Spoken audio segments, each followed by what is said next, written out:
Hello and welcome. This is Aso TV News. Many thanks for joining us. I am Tina Oje Achu. The headlines. President Tinubu approves appointment in 2 key federal agencies. Federal government committed to supporting local production. Speaker Abbas moves against asset DK inaugurates committee on abandoned federal properties. And FCT police debunks claims of confrontation at PDP National Secretariat. And now the news in detail. President Bola Tinubu has approved changes in 2 key federal agencies, the National Inland Waterways Authority, NIWA, and the Nigeria Extractive Industries Transparency Initiative, NETI.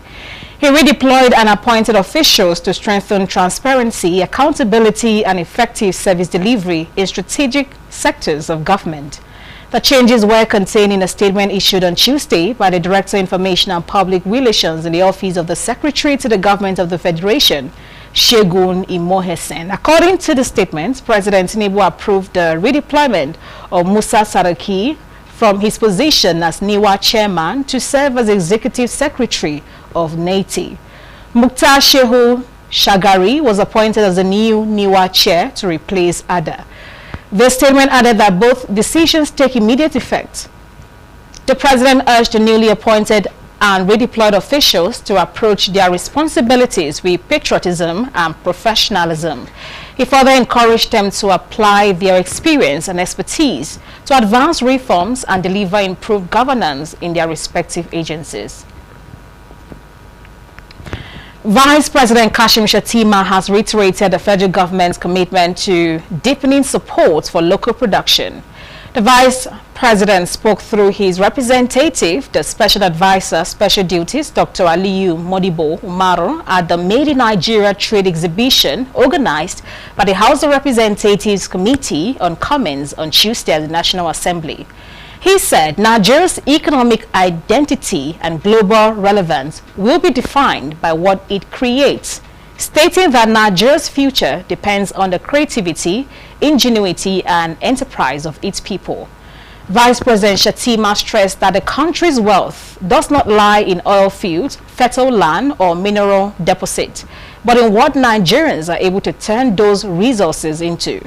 He highlighted that Nigerian brilliance has already been demonstrated in multiple sectors, from agro-processing to architecture, textiles, to technology and manufacturing to music. But he warned that creativity is not enough if Nigerians fail to support what they produce. In a like manner, the Speaker of the House of Representatives, Dr. Abbas Tajuddin, restated the National Assembly's full support for policies that prioritize Nigerian-made goods, saying the country's future depends on local production, value addition, and reduced dependence on imports. He described the initiative as a timely response to Nigeria's urgent need for industry growth and economic self-reliance, and commended the committee's chairman, Mr. Ahmad Muni, for conceptualizing and delivering the exhibition. On his part, the chairman House Committee on Commerce, Mr. Ahmad Muni, remarked that Nigeria stands on the brink of an industrial and economic rebirth, driven by local manufacturing, innovation, and strong legislative support. The exhibition was themed, Reshaping the Future of Commerce. The Speaker of the House of Representatives, Dr. Abbas Tajuddin, has declared an end to the era of wasting away of national assets. This is as he inaugurated an ad hoc committee to investigate federal government abandoned landed properties and buildings across the country. The Speaker, represented by the Chief Whip, Mr. Usman Bello, during the inauguration on Tuesday at the National Assembly, said the committee's mandate reflects the 10th House commitment to integrity, transparency, and accountability in public asset management. He said the investigation would cover the location, status, history, and current occupancy of all abandoned federal properties alongside the policy failures that led to the abandonment. Speaker Abbas urged the committee to be thorough and fearless in identifying assets that have been left idle, mismanaged, encroached upon, or illegally acquired. Chairman of the ad hoc committee, Mr. Daniel Amos described the assignment as both a national obligation and a moral duty, promising to reclaim and redeploy national assets that have been left to rot across the country. The Chairman, House of Representatives Committee on Nutrition and Food Security, Mr. Chike Okafor, has threatened insurance of a warrant of arrest against the Managing Director of the Bank of Agriculture, Ayo Sontirin, and the Director General of the Agricultural Research Council of Nigeria, Dr. Abubakar Damo Daban. This followed the failure of the two officers to attend the investigative hearing on the alleged misuse of 1.2 trillion naira agricultural interventions funding being handled by the committee on Tuesday at the National Assembly. The committee's chairman explained that while other concerned agencies, including the Central Bank of Nigeria, honored the committee's maiden investigative hearing, the Bank of Agriculture, Agricultural Research Council of Nigeria, National Agricultural Land Development Council ignored all letters from the committee to appear for questioning. The committee, on the other hand, demanded documents and correspondences between Prospect Microfinance Bank and the Central Bank of Nigeria over the disagreement on the amounts given to the bank, the status of 6 million naira recovered by the bank from beneficiaries, and other issues. This followed a presentation before the committee by the Managing Director of the Microfinance Bank, Mr. Isaac Iwang, who informed the committee that 14.6 million naira was given to the bank and were disbursed to 30 poultry farmers, out of which 6 million naira was recovered and kept with the bank, awaiting further instruction from the CBN. The Central Bank, however, faulted the claim by the bank, saying 15.5 million naira was given to the bank for the disbursement. Chairman of the committee therefore directed the Microfinance Bank to provide the requested document on Wednesday, November 19, and prepared to provide answers to some salient issues observed in his submissions, as well as the stand of the CBN regarding the breach of the law and guidelines governing the disbursement of funds and recovery. The committee, in similar vein, discharged the National Agricultural Seeds Council after a submission by its Director General, Alhaji Fatuhu Muhammad, confirming that the agency did not participate in the running or implementation of the Anchor Borrowers Agricultural Intervention as stated by the DG. And now the Senate has urged the federal government to recruit about 100,000 personnel into the military to fight the rising killings and abductions of people in the country. This followed a motion of public importance sponsored by Senator Yahaya Abdullahi, APC Kebbi North. Senator Yahaya Abdullahi expressed worry about the adoption of 25 students in the government girls' school in Maga, Kebbi State, killing the vice principal in the attack and injured many. He called for adequate security to be provided in communities while urging the relevant security personnel to ensure the girls are rescued. Senator Abdullahi urged his colleagues to support the motion. Mr. President, I feel deeply hurt. This kind of terrorization of our students, our children, must stop. That's why I call this a slap on the face of this nation. We cannot just allow this kind of situation to continue like that. Supporting the motion, the former Senate President Ahmad Lawan emphasized that immediate steps must be taken to ensure the safe return of the abducted children. He also proposed that the Senate should find out the funds set aside during the Buhari administration to manage the Safe School program. Contributing also to the prayers of the motion, Senator Adams Oshomole, APC Edo North, urged the federal government to recruit at least 100,000 personnel into the military to secure the entire country. We capture in our prayer that we want additional 100,000 men and women to be recruited and trained and equipped and well kitted in the Nigerian Army to be able to cover the increasing number of population and the fact that we now have more schools that we used to have in 1960, in 1970, in 1980. Every year, our population is growing at 3%, and therefore our armed forces numbers should increase in addition to the deployment of appropriate tracking technology. In response to the debate, Senate President Godswill Akpabio condemned the attack and urged the federal government and security agencies to prioritize the apprehension of the criminals and ensure the safe rescue of the students. Sympathize with the agony.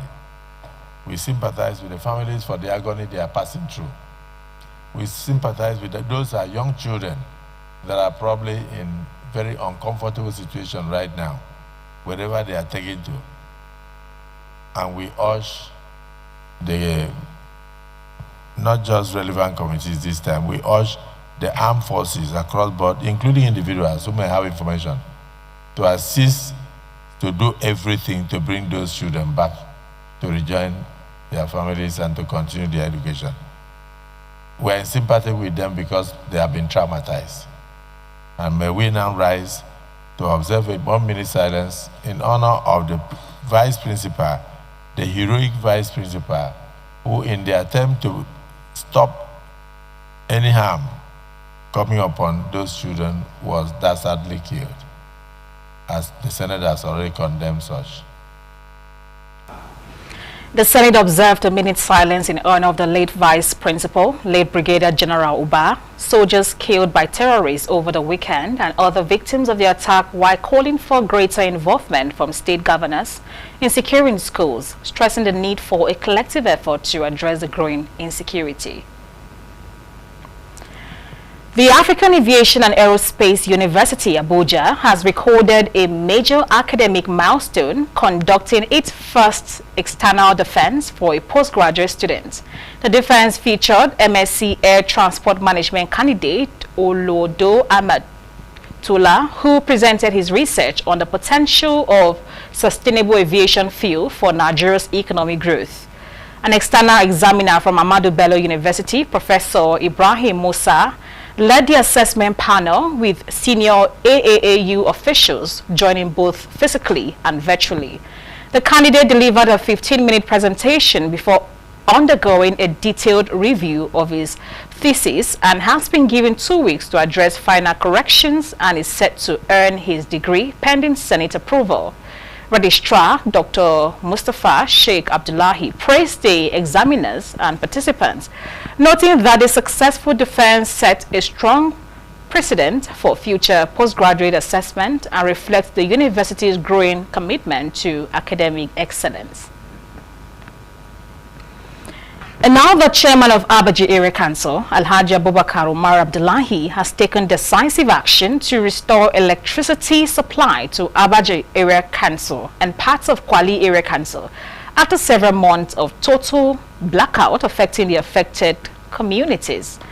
In a statement issued by the chairman's chief press secretary, Comrade Abu Muhammad, the move follows the technical requirements submitted by the Abuja Electricity Distribution Company.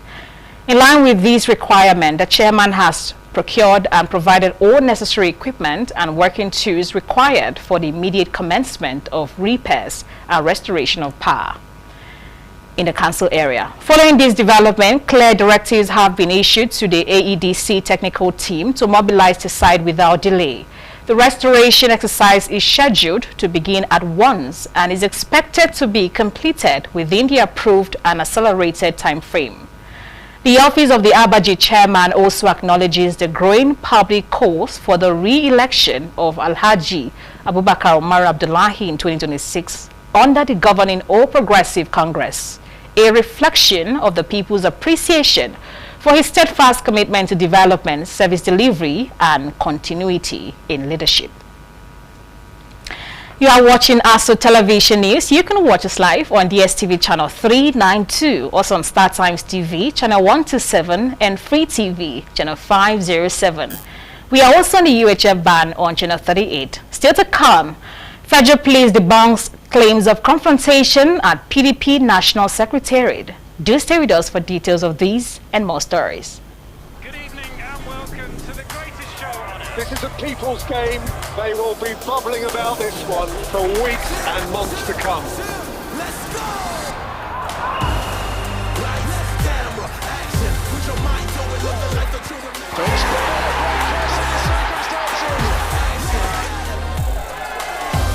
Stay connected. Stay with us, starting from Yanga and Jolly.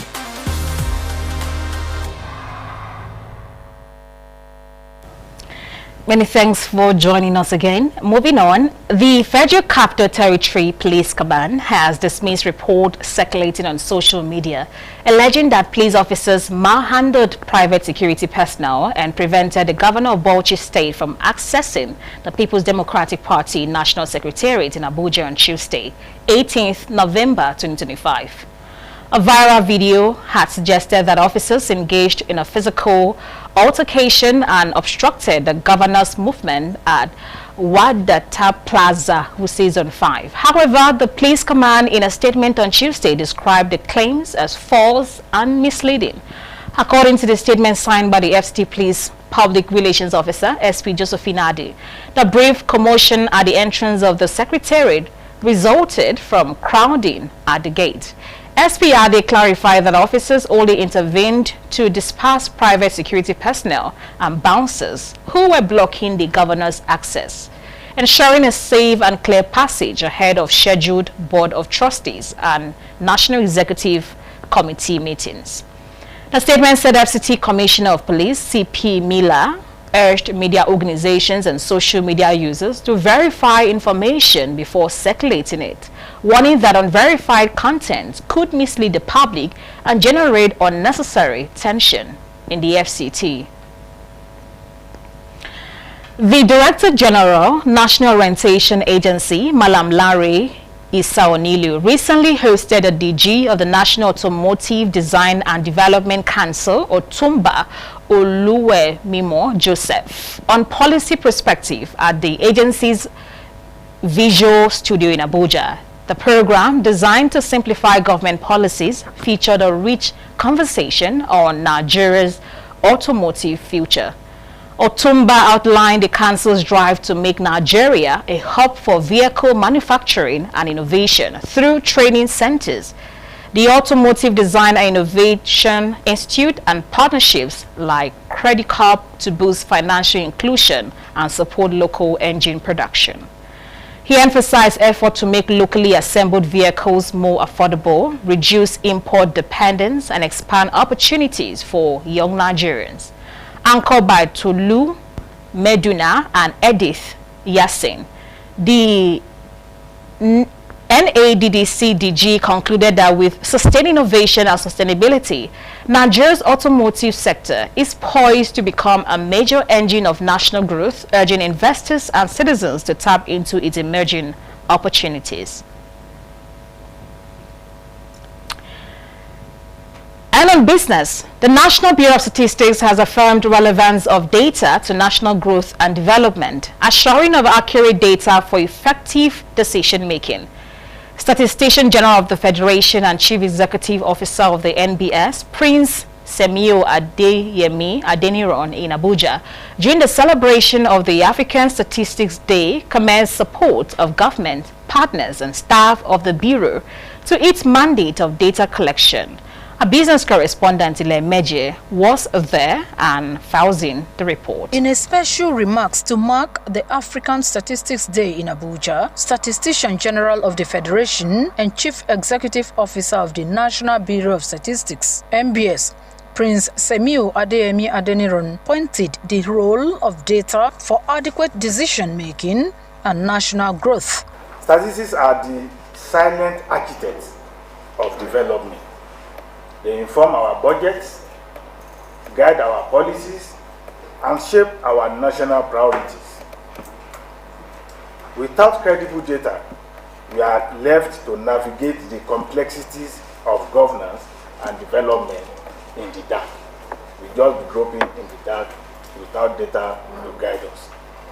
In Nigeria, the National Bureau of Statistics has remained steadfast in its mission to provide timely, reliable, and comprehensive data to support evidence-based decision-making, from poverty mapping and GDP rebasing to labor force surveys and price indices. Also speaking, Special Advisor to the President on Policy Coordination and Head, Central Result Delivery Coordination Unit, Dr. Hadiza Bala Usman, emphasized leveraging innovation in data and statistics to promote a just, peaceful, inclusive, and prosperous society for Africans. These days, effective government depend on data in determining how to allocate resources.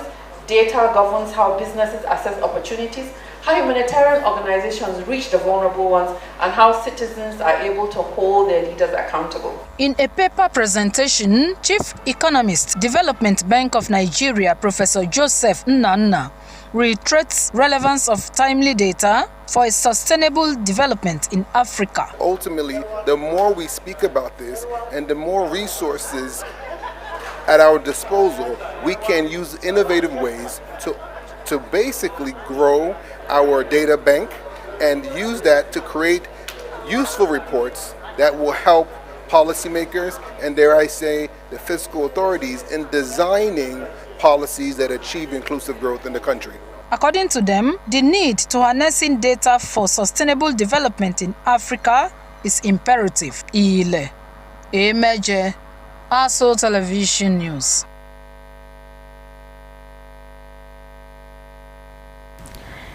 The Nigeria Export Promotion Council says the President Bola Ahmed Tinubu renewed hope initiatives for economic transformation is yielding significant results across the non-oil export, pointing on improved export capacity through women businesses. The Executive Director and Chief Executive Officer of the NEPC, Mrs. Noye Ayeni, in a remark during the United Kingdom mission on the need for expanding business platform, highlights major achievements so far while urging entrepreneurs to take advantage of its trainings for export. Again, Aso TV business correspondent Ile Meje has details. Speaking in Abuja at the UK-Nigeria mission to expanding women business for export, Minister of Industry, Trade and Investment Dr. Jumoke Oduwole explained that the platform aims to, among others, equip women for economic transformation. First, this platform is expanding market access in real time and equipping our women-led businesses with practical, actionable knowledge of UK entry requirements, from fresh produce and processed agri-foods to beauty and wellness. The minister assured of government's commitment to scaling the nation's export through women business. Second, we are witnessing and strengthening of meaningful partnerships between Nigerian entrepreneurs and UK importers. These connections are not just introductions, they are the seeds of future collaborations, supply agreements, and long-term commercial partnerships that will scale our exports, create jobs, and build lasting prosperity for women-led MSMEs. Earlier in a welcome address, the Executive Director and Chief Executive Officer of the Nigeria Export Promotion Council, NEPC, Mrs. Noye Ayeni, highlights efforts of the Council to ensuring that Nigeria entrepreneurs are well positioned. This mission is more than a meeting. It is a platform for investment, knowledge sharing, business linkages. It is a platform to showcase Nigerian products and commodities and the stuff that Nigeria is made of. Nigeria is a country of immense potentials with over 250 million people, abundant natural resources, a dynamic private sector. We are ready to occupy a position as a giant of Africa, a trade hub, and a gateway to the rest of Africa. Responding, the UK team lead expressed more support. And Lynette said, being a pioneering woman is about not waiting until you're rich or famous or waiting until your stars align. Start now. So on that note, thank you, and I wish you all a productive and successful training regime. They further urged the UK partners to explore the richness of Nigeria. Ile Emeje, Aso Television News. And that's the news. Many thanks for watching. I am Tina Oje Achu.